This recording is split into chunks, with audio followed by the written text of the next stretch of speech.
Hello friends, welcome to recipes world. നമ്മളെല്ലാവരും ഇഷ്ടപ്പെടുന്ന ഡോണറ്റാണ് ഉണ്ടാക്കുന്നത്. അതിന് വേണ്ടിയിട്ട് ഒരു 1/4 കപ്പ് ചെറുതായിട്ടൊന്ന് ചൂടായ പാലാണ് എടുത്തിരിക്കുന്നത്. അതിലേക്ക് 1 ടീസ്പൂൺ പഞ്ചസാരയും 1.5 ടീസ്പൂൺ ഈസ്റ്റും ഇട്ട് നന്നായിട്ട് മിക്സ് ചെയ്ത് കൊടുക്കാം. പാലിന് ചൂട് കൂടി പോകരുത്, അപ്പോൾ ഈസ്റ്റ് ആക്റ്റീവ് ആവില്ല, പ്രത്യേകം ശ്രദ്ധിക്കണം. അപ്പോൾ നന്നായിട്ട് മിക്സ് ചെയ്തിട്ട് ഒരു 10 മിനിറ്റ് നമുക്ക് അടച്ചു വെക്കാം. ഇപ്പോൾ 10 മിനിറ്റ് ആയിട്ടുണ്ട്, നന്നായിട്ട് പൊങ്ങി വന്നു. നമുക്ക് ഇതിനാവശ്യമുള്ള മൈദ എടുക്കാം. ഇതിനായിട്ട് ഞാൻ 2.5 കപ്പ് മൈദയാണ് എടുത്തിട്ടുള്ളത്. അതിലേക്ക് 1 ടീസ്പൂൺ പഞ്ചസാര ഇട്ടെടുക്കാം. ഒരു 3 ടീസ്പൂൺ സൺഫ്ലവർ ഓയിലും ഒഴിച്ചെടുക്കാം. ഒരു കോഴിമുട്ട ആഡ് ചെയ്യാം. ഇനി ഒരു പിഞ്ച് ഉപ്പും കൂടെ ഇട്ടെടുക്കാം. നമ്മൾ നേരത്തെ റെഡിയാക്കി വെച്ച ഈസ്റ്റ് ഇതിലേക്ക് ഒഴിച്ച് കൊടുത്തിട്ട് നന്നായിട്ട് കുഴച്ചെടുക്കണം. അപ്പോൾ ആവശ്യത്തിന് വെള്ളവും കൂടെ ചേർത്ത് നന്നായിട്ട് കുഴയ്ക്കാം. അധികം കട്ടിയായി പോവുകയും ചെയ്യരുത്, അധികം ലൂസാവുകയും ചെയ്യരുത്. ആ ഒരു പരുവത്തിൽ വേണം കുഴച്ചെടുക്കാൻ.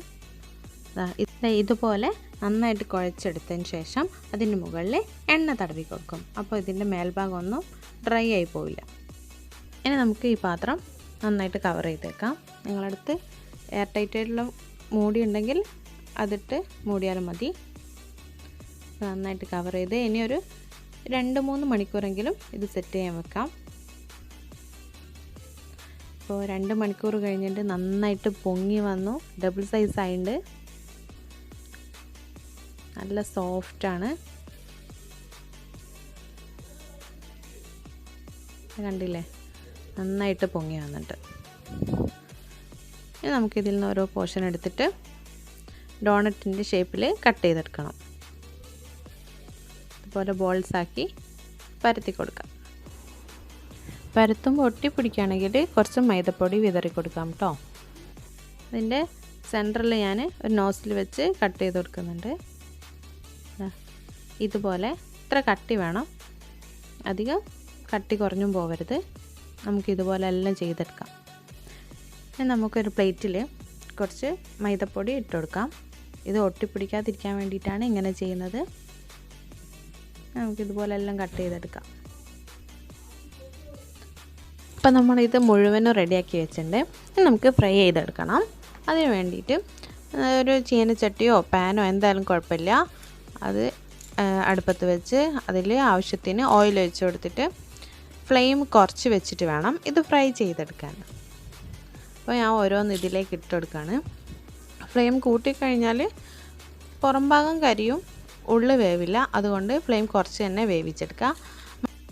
ഞാനിങ്ങനെ ഓരോന്ന് ഇങ്ങനെ മറിച്ചിട്ടുകൊണ്ടിരിക്കുന്നുണ്ട്. ഒന്ന് മറിച്ചിട്ട് അപ്പോൾ തന്നെ അടുത്തത് ഇങ്ങനെ മറിച്ചിട്ട് വേവിച്ചെടുക്കുകയാണ്.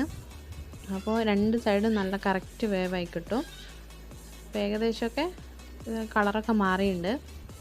ഇനി നമുക്കിതൊരു പാത്രത്തിലേക്ക് മാറ്റാം. ഇനി അടുത്ത് ബാക്കിയുള്ളതൊക്കെ ഇതുപോലെ ഒന്ന് പൊരിച്ചെടുക്കാം.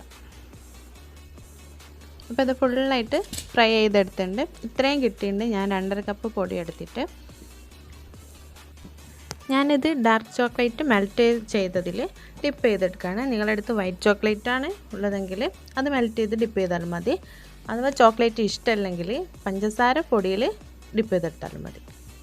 ഇതൊക്കെ ഓരോരുത്തരുടെ ഇഷ്ടത്തിനനുസരിച്ച് ചെയ്യാവുന്നതാണ്. ഇപ്പോൾ ഫുള്ളായിട്ട് ഡിപ്പ് ചെയ്തെടുത്തു. അതിൽ ഞാൻ സ്പ്രിങ്കിൾസ് ഇട്ടെടുക്കുകയാണ്. നിങ്ങളടുത്ത് സ്പ്രിങ്കിൾസ് ഇല്ലയെന്ന് വെച്ചാൽ കുഴപ്പമൊന്നുമില്ല. അതിൽ കുറച്ച് വൈറ്റ് ചോക്ലേറ്റ് ആണെന്നുണ്ടെങ്കിൽ അത് ചെറുതായിട്ട് മെൽറ്റ് ചെയ്ത് ഒഴിച്ചു കൊടുക്കാം. ഇല്ലാന്നുണ്ടെങ്കിൽ ഇങ്ങനെ കഴിച്ചാൽ തന്നെ ടേസ്റ്റൊക്കെ തന്നെയാണ്, കുഴപ്പമൊന്നുമില്ല.